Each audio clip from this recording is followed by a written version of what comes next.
Hello students. तो last class में हमने देखा था कि एक इंडक्शन मोटर क्या होता है, बेसिकली उसमें क्या क्या पार्ट्स होते हैं। हमने कंस्ट्रक्शन देखा था about the stator and the rotor. हमने देखा था कि एक बेसिक प्रिंसिपल कि वो कैसे ऑपरेट करता है, हमने बहुत डिटेल में नहीं देखा था, बट हमने जाना था कि इंडक्शन मोटर कैसे काम करता है, उसमें क्या क्या पार्ट्स हैं। तो आज अपने इस डिस्कशन को हम लोग आगे बढ़ाएंगे and we will discuss in deep the various ways, the various steps that are followed in the working of an induction motor। तो हम लोग आज शुरू करते हैं। पहले थोड़ा सा रिव्यू कर लेते हैं कि हमने अभी तक क्या क्या देखा था। सबसे पहले हमने देखा था कि there are two parts in an induction motor. Induction motor में टू पार्ट्स होते हैं। The first one is called stator. पहले पार्ट को हम लोग क्या बोलते हैं? स्टेटर बोलते हैं। एंड स्टेटर जो होता है, नाम से ही लग रहा है, it is the static part of the machine. इसका मतलब क्या होगा कि इस पार्ट में कोई भी मूवमेंट नहीं होगा या इसमें कोई भी ऐसे कंपोनेंट्स नहीं होंगे जिसमें कोई भी मूवमेंट होगा। तो ये टोटली स्टैटिक पार्ट होगा, तो इसीलिए इसका नाम स्टेटर पड़ा। The second part is called rotor. तो ये वाला पार्ट जो हमारा होता है ये रोटर होता है। इसमें कंडक्टर्स होते हैं, इसमें इंसुलेटर्स होते हैं, सील्डिंग होता है एंड फैन भी इसी से कनेक्टेड होता है। देन ये बॉल बेयरिंग्स पे माउंटेड होता है। ये सारी चीज़ें हमने देखी थी। सैफ्ट इसी में कनेक्टेड होता है। तो ये एक बेसिक हमारा रोटर जो टिपिकली हम लोग रोटर का यूज़ करते हैं इन इंडक्शन मोटर, तो उसका एक ओवरव्यू था। फिर हमने स्टेटर में देखा था कि देयर आर वेरियस पार्ट्स। यहाँ पे बहुत सारे मशीन्स जो होते हैं तो उनमें क्या होता है, एक हुक टाइप का स्ट्रक्चर भी बना होता है जनरली। अगर मशीन्स हमारे हैवी हैं और मेंटेनेंस के लिए या कहीं पे शिफ्ट करना है हमें उन्हें, तो उसको लिफ्ट करने के लिए हमारा अलग से अरेंजमेंट यहाँ पे प्रोवाइडेड होता है। That is been connected to some sort of hook. ऐसा कुछ है एक्सटर्नल, हम लोग हुक से उसको कनेक्ट करके and we can then lift it from one part of the assembly to another part of the assembly. तो ये हमने कुछ बेसिक पार्ट्स देखे थे। फिर ये कवरिंग होता है, द फ्रंट कवर होते हैं एंड द बैक कवर होता है। बैक कवर में there are some vents, air vents बने होते हैं एंड इन एयर वेंट्स का काम क्या होता है कि दे अलाउ द एयर को ये अलाउ करते हैं टू पास थ्रू इट। ये अपने थ्रू एयर को क्या करेंगे? अलाउ करेंगे एंड दैट एयर, यहाँ पे आप लोग देख सकते हैं, यहाँ पे एक फ़ैन दिख रहा है। ये फ़ैन का काम क्या है? ये एयर को अपने साइड पुल करता है। अब ये एयर जो पुल हुआ है यहाँ पे, वो क्या होगा? थ्रू द वेंट यहाँ से एंटर करेगा ये, एंड एंटर करने के बाद ये मशीन से पास होता हुआ दूसरे एंड से निकल जाएगा।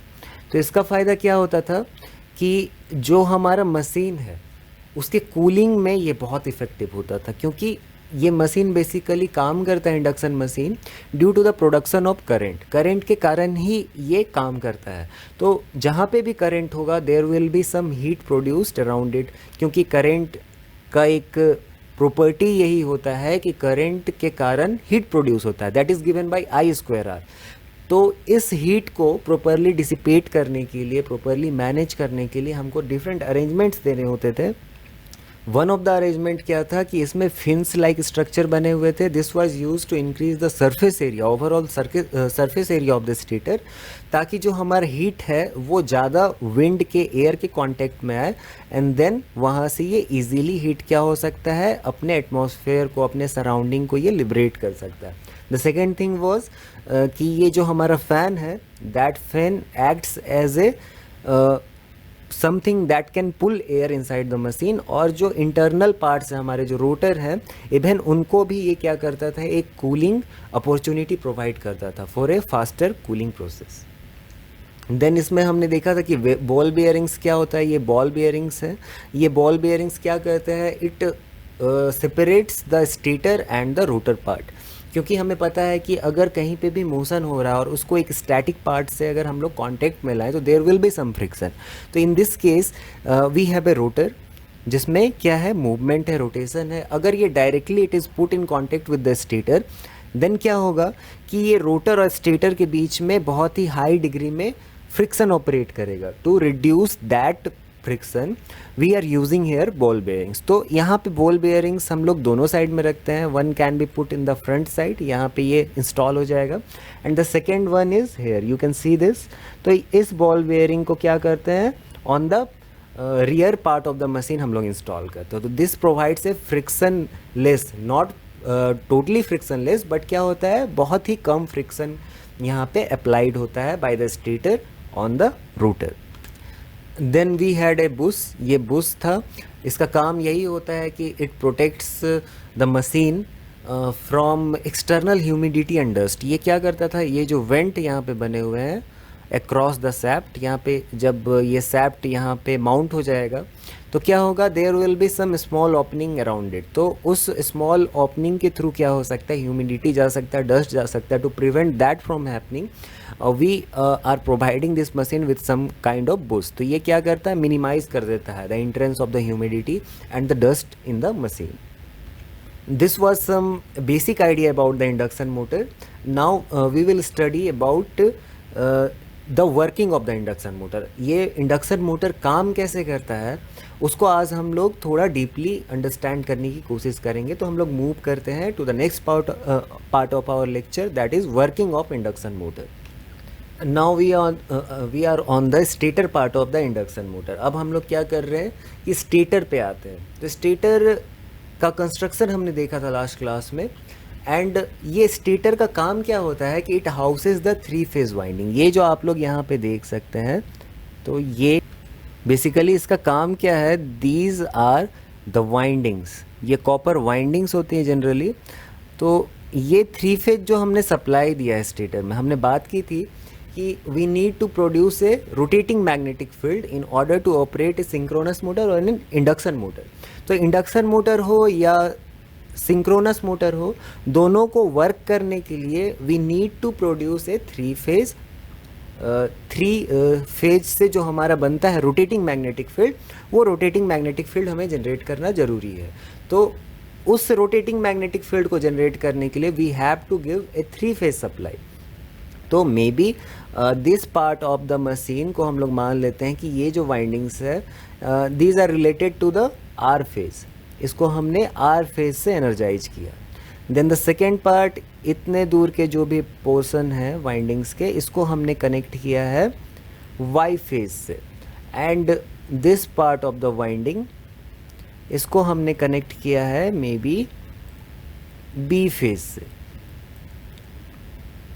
तो नाउ वी हैव स्टेटर जिसमें वाइंडिंग्स हैं, और इन वाइंडिंग्स के अलग अलग पार्ट्स को हमने क्या किया है, आर फेज से, वाई फेज से एंड बी फेज से कनेक्ट किया है।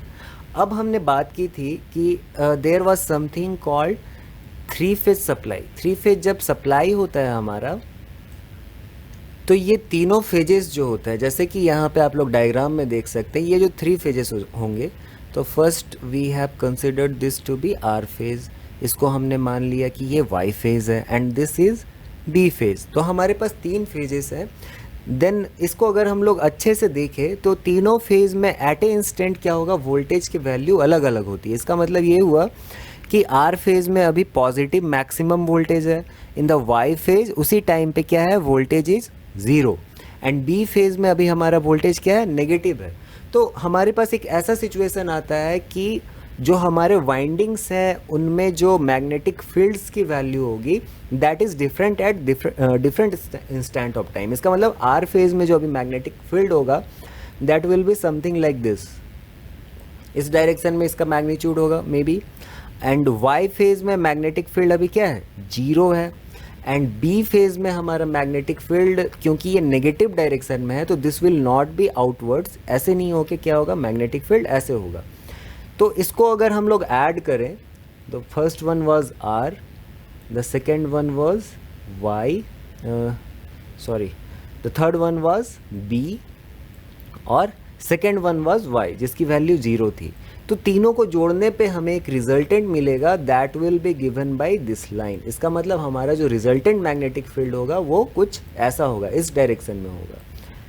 तो इस डायरेक्शन में मैग्नेटिक फील्ड हमारा बना। अब जैसे जैसे हम लोग टाइम में आगे बढ़ेंगे तो ये क्या होगा, आर में अब वोल्टेज की वैल्यू चेंज हो चुकी होगी, वाई में चेंज हो चुकी होगी एंड इवन बी में भी चेंज हो चुकी होगी। तो ड्यू टू दिस क्या होता है कि जो हमारा मैग्नेटिक फील्ड है वो अब इस डायरेक्शन में नहीं बन के अब क्या होगा, दूसरे किसी डायरेक्शन में बनेगा।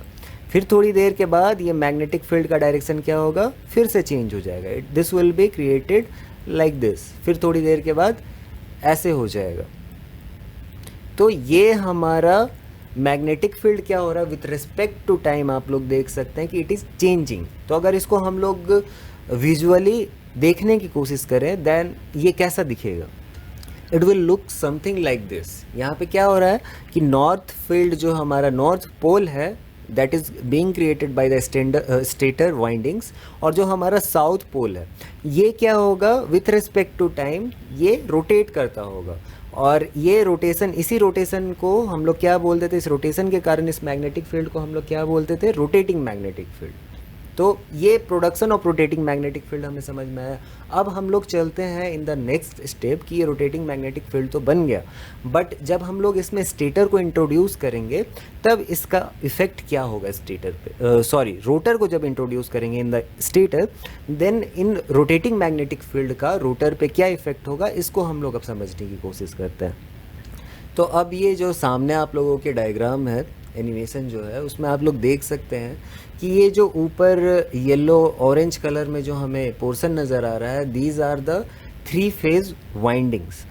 इसका मतलब क्या हुआ कि ये जो आउटर पार्ट है these are the static part. इसका मतलब ये स्टेटर में जो हमने वाइंडिंग्स देखे थे वो वाले वाइंडिंग्स है। तो यहाँ पे हम लोग अलग अलग तरीके से इसको डिफाइन कर सकते हैं। लाइक ये पोर्शन को अगर हमने मान लिया आर है, आर फेज से रिलेटेड है, then this portion will be related to the Y phase and the last portion will be related to the B phase. ये 3 फेज वाइंडिंग्स है हमारे। अब ये जो आपको मैग्नेटिक फील्ड रोटेट करता नज़र आ रहा है that is all due to these windings. इन वाइंडिंग्स में जो करंट फ्लो कर रहा है, तो इन करेंट्स के कारण जो मैग्नेटिक फील्ड जो हमें आर, वाई और बी में मिल रहे थे, तो उनके इंटरेक्शन के कारण क्या हो रहा है, एक ऐसा मैग्नेटिक फील्ड बन रहा है that is rotating with respect to time. तो उसी चीज़ को हमने यहाँ पे शो किया। अब सेंटर में हम लोग देख सकते हैं कि there is something looking like some rotor. तो ये पार्ट जो हमारा है, जो कि मेटेलिक कलर में आप लोगों को नज़र आ रहा है, this is called the rotor.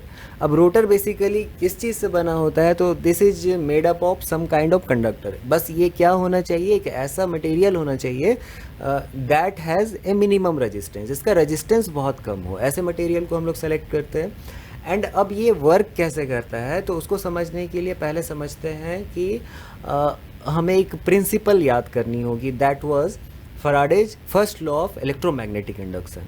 वो क्या कहता है कि whenever there is change in magnetic field, जब भी किसी मैग्नेटिक फील्ड में चेंज होता है अराउंड ए कंडक्टर और ए कॉइल, मतलब एक कंडक्टर और कॉइल के अराउंड में अगर मैग्नेटिक फील्ड की वैल्यू में चेंज आएगी, इधर it can be change in the magnitude और चेंज इन द डायरेक्शन। इसका मतलब किसी भी कंडक्टर या कॉइल के आसपास अगर हम लोग मैग्नेटिक फील्ड की वैल्यू को चेंज कर रहे हैं, देन क्या होगा, there will be some induced voltage around it. इसका मतलब उस कंडक्टर में या उस कॉइल में उस चेंजिंग मैग्नेटिक फील्ड से इंटरैक्शन के कारण एक वोल्टेज इंड्यूस होगा।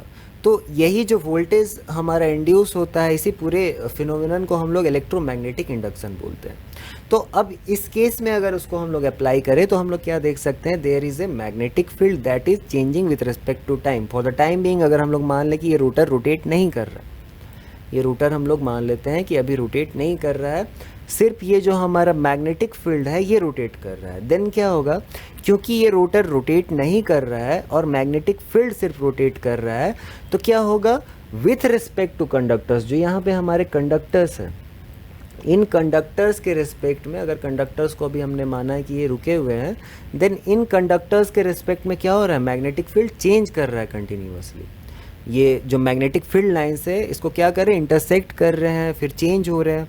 तो ड्यू टू दिस इंटरेक्शन क्या होगा कि there will be EMF induced in this conductors. यहाँ पे क्या होगा, वोल्टेज इंड्यूस होगा। इस वोल्टेज को अगर हम लोग क्या किए हैं, on the front side and on the back side, rotor के फ्रंट साइड और बैक साइड को हमने क्या किया है, एक डिस्क से कनेक्ट कर दिया। तो ये क्या हो रहा है, अब वोल्टेज को हमने यहाँ पे कहीं पे वोल्टेज हमारा अगर जनरेट हो रहा था उसको हमने शॉर्ट कर दिया है, मतलब कनेक्ट कर दिया इलेक्ट्रिकली। तो अगर हमने वोल्टेज को कनेक्ट किया है तो there will be some current. अब क्या हुआ, कंडक्टर्स में करंट फ्लो करने लगेगा। तो सबसे पहले हमने ये समझा कि there was a rotating magnetic field.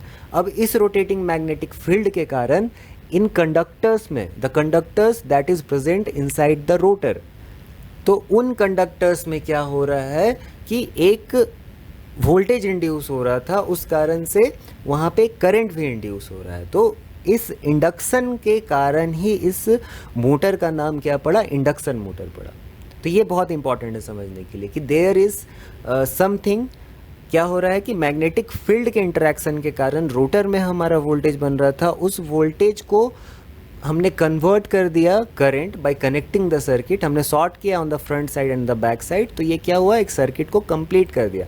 अब ये करंट फ्लो करने लगेगा inside the conductors of the rotor. तो अब जब करंट फ्लो कर रहा है तो इसको दो तरीके से हम लोग समझ सकते हैं कि अगर ये हमारा रोटर मूव नहीं कर रहा था, इन दैट केस इसको हम लोग दूसरे तरीके से फिर समझते हैं। तो हम लोग अभी मान लेते हैं कि जो हमारा कंडक्टर्स हैं, जो हमारे रोटर्स के, वो अभी मूव नहीं कर रहे हैं। तो अब इनमें क्या हो रहा है कि एक करंट फ्लो हो रहा है।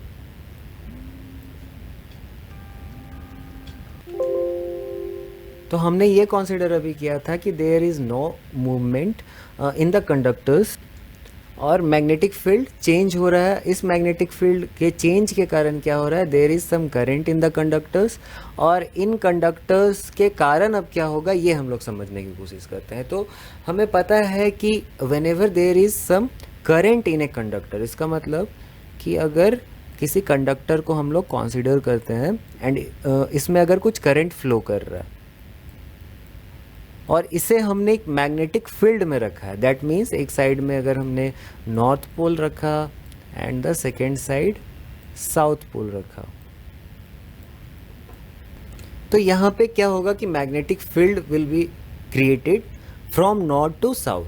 तो यहाँ पे एक लॉ आता है that states that whenever a current carrying conductor is put inside a magnetic field, जब भी एक current carrying conductor को magnetic field में रखा जाएगा, then the conductor will experience some force, मतलब ये कंडक्टर क्या करेगा, फोर्स एक्सपीरियंस करेगा। तो force will be perpendicular to the flow of direction of current as well as the magnetic field. इसका मतलब जो करंट कैरिंग कंडक्टर्स को फोर्स फील होगा, जो इसमें फोर्स अप्लाई होगा, वो परपेंडिकुलर होगा to the direction of current. जिस डायरेक्शन में करंट फ्लो कर रहा है हमारा, उसके भी परपेंडिकुलर फोर्स होगा, एंड जो हमारा मैग्नेटिक फील्ड होगा उसके भी परपेंडिकुलर होगा।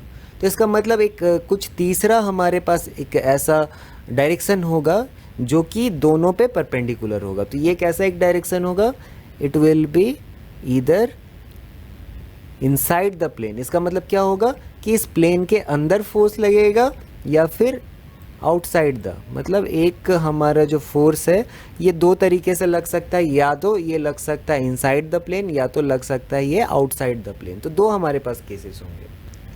तो यहाँ पे भी क्या होगा, क्योंकि मैग्नेटिक फील्ड चेंज हो रहा है एंड मैग्नेटिक फील्ड चेंज होने के कारण इसमें करंट बना है, तो नाउ अब ये करंट कैरिंग कंडक्टर बन गया है। उसको हमने क्या किया है, मैग्नेटिक फील्ड तो पहले से ही अवेलेबल था इसमें, तो इन मैग्नेटिक फील्ड्स के कारण क्या होगा, ये करंट इंटरैक्ट करेगा और जैसा फोर्स इस कंडक्टर में लग रहा था वैसा ही फोर्स इन सारे कंडक्टर्स में लगेंगे। अब ये फोर्स ऐसे लगते हैं कि that will be directed towards a fix direction. इसका मतलब या तो इधर क्लॉकवाइज डायरेक्शन में सारे फोर्स लगेंगे या तो इधर एंटी क्लॉकवाइज डायरेक्शन में लगेंगे। उसको भी हम लोग निकालना सीखेंगे कि ये डायरेक्शन कैसे निकालते हैं। फॉर द टाइम बीइंग अभी ये फोर्स कैसे जनरेट हो रहा है ये हम लोग समझते हैं। तो सबसे पहला जो काम हुआ वो ये हुआ कि हमने यहाँ पे एक रोटेटिंग मैग्नेटिक फील्ड बनाया and that rotating magnetic field induce some current inside the rotor conductor of the rotors, और इन करंट्स के कारण क्या हो रहा था कि ये जो मैग्नेटिक फील्ड के साथ इंटरैक्ट कर रहे थे और उसके बाद वो फोर्स एक्सपीरियंस कर रहे थे। ये फोर्स का एक पर्टिकुलर हम लोग एक्सप्रेशन भी दे सकते हैं, that is given by F is equal to BL V. ये क्या होता है, यहाँ पे अलग अलग जो हमारे पास यहाँ पे हमने दिखाया है, एफ दिखाया, बी दिखाया, एल दिखाया, वी दिखाया है। तो ये अब हम डिटेल में देखेंगे, मैथमेटिकली देखेंगे हम लोग नेक्स्ट क्लासेस में कि ये फोर्सेस कैसे काम करते हैं और इसको हम लोग कैसे यूटिलाइज करते हैं to give the rotation to an induction motor. Next class में हम लोग अलग अलग टाइप्स ऑफ इंडक्शन मोटर भी डिस्कस करेंगे। तो अभी के लिए thank you, see you again.